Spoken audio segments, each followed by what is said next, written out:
그래서 이제 오늘 소개해드릴 책이 이제 두 권인데 네. 제가 이제 요 쨍어라는 학자는 제가 쨍어. 아까 제일 좋아하는 학자라고 말씀드렸잖아요. 네. 이 사람은 이제 독일의 민스터 대학의 이제 구약 학자셨는데 이분은 이제 카톨릭 신부님이에요. 굉장히 뛰어난 성서학자예요. 네. 근데 이제 뭐 예를 들면 목사님들이 뭐 설교 준비할 때 이제 주석 같은 거를 네. 다 많이 보잖아요. 네. 근데 이제 주석 중에서 헤르메네이아라고 굉장히 아카데미컬한 주석이 시리즈가 있는데 거기서 시편을 쓰신 분이에요. 지금은 돌아가셨는데 굉장히 그 시편에 권위가 있으시죠. 엄청난 권위이죠. 네. 근데 그 헤르메네이아의 시편 주석을 딱 읽어보면 처음에 어떤 말이 드냐면 이분이 다 해놔가지고 나는 할 말이 없겠다라는 생각이 들 정도로 너무 대단한 이제 네. 분입니다. 그래서 제가 근데 그분이 이렇게 지금 함께 담을 넘는 하나님 시편 인문과 주석해서 이제 번역이 된 거죠. 네. 네. 그래서 이 책은 조금 이제 아무래도 좀 전문적인 목회자들이 보기에 좀 좋은 일반 성도보다는 보기에는 네. 근데 이 책은 이제 입문서답게 모든 시편을 다 설명하진 않고 이제 보시면은 뭐 1편, 2편, 149편, 150편 뭐 이런 식으로 몇 개가 선택되어져 있어요. 그러네요. 주제에 따라서 네. 그렇게 되어 있고 하지만 그래도 이제 시편 묵상에 대해서 이제 소개를 하고 있는 거죠. 제가 이제 여기서 앞부분에서 되게 인상 깊은 말이 있었는데 이분이 이제 이런 말을 하거든요. 삶과 세상과 역사 현실에서 우리의 경험이 시편 하나님에 대한 소망과 일치하지 않는 듯 보여도 더욱 시편을 낭송해야 한다. 더 이상 하나님께 기대할 수 없어도 더욱 시편을 낭송해야 한다. 시편 낭송에 대해서 이제 이야기를 많이. 왜 시편을 낭송해야 한다고 하는 거죠?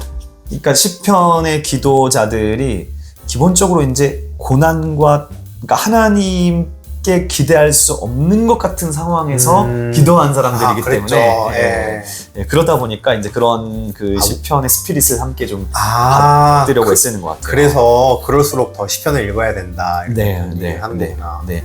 이분이 사실 되게 좋은 책들을 많이 썼는데 번역된 것 중에 그 복수의 하나님이라는 책도 썼는데 복수의 하나님. 그게 이제 시편 안에 있는 저주와 복수 시편에 대해서 해설한 책인데요. 그것도 사실은 이제 소개할까 하다가 자꾸 재미있는데 다음 기회에 또 함께 담을 넘는 하나님 이 책이 이제 이 쨍어의 시편 해설인데 아주 좋은 책이고요. 그 다음에 두 번째는 이제 이 왕대일 교수님이 쓰신 시편 사색인데 이 책이 이제 아주 전형적으로 아까 제가 말씀드린 시편을 한 권으로 깨어내려고 애쓰는 책입니다. 쨍어도 이제 거기에 탁월하신 분이기도 하지만 이건 이제 국내 학자죠. 근데 이제 국내 학자 중에 최근에 나온 글들 중에 이런 식으로 쓰신 분이 있는데 저는 우리나라 학자가 쓴 글 중에 이 책이 제일 좋은 것 같아요. 시편에 관한 책 중에. 왜냐하면 그러니까 학문적인 그 백그라운드를 바탕으로 굉장히 쉽고 잘 썼어요. 그리고 제가 이제 이 왕대일 교수님의 책을 굉장히 좋아하는데 저희 장승대 교수님은 아니셨지만 글 맛이 되게 좋아요. 또 글을 잘 글 맛이 굉장히 좋아요. 맛이. 지금 여기도 벌써 이제 토라로 토다를 이라는 말을 언어 했잖아요. 유희를 하셨다. 그래서 그리고 또 되게 얇고 쉽게 쓰여져가지고 그냥 내가 좀 시편에 대해서 좀 평신도로서 좀 알면 좋겠다, 도움을 받으면 좋겠다라고 할 때 이 책을 저는 강력히 추천합니다. 그렇구나. 5권으로 봤을 때와 한 권으로 봤을 때, 한 책으로 봤을 때, 한 책으로 봤을 때 좀 어떤 차이가 있을까요?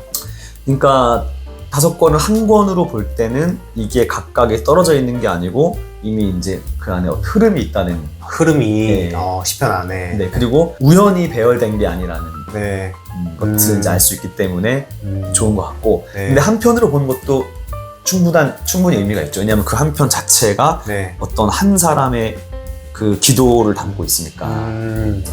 저는 또 시편이 좀 어려운 이유가 아까도 비슷한 말씀하셨지만 이 시편이 쓰일 때의 배경과 역사를 알아야 더 이해가 되는 것 같아서 그 다윗이 왜 이때 어떤 상황에서 이런 찬양을 했는지 그거를 모르고 보면 뭐 좀 재미가 덜한다고 해야 될까? 그런데 그거를 알기가 쉽지 않거든요. 맞아요.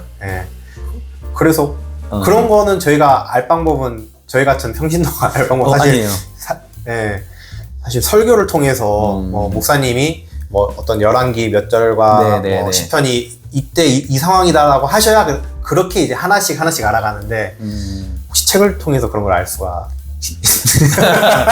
알 수 있죠. 그런 작자들의 글들도 많죠. 저도 그런 것 관심도 많고 좋아하는데 아까 말씀드린 것처럼 한 세기 전에 관심사였기 때문에 그때 네. 그런 게 굉장히 많이 이제 됐었어요. 네. 근데 알기가 쉽지 않은 이유가 있어요.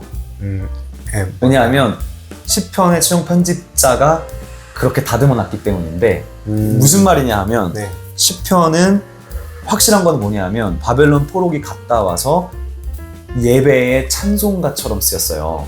네. 시편이 노래로 불려진 거예요. 네. 예배에서 제2에서.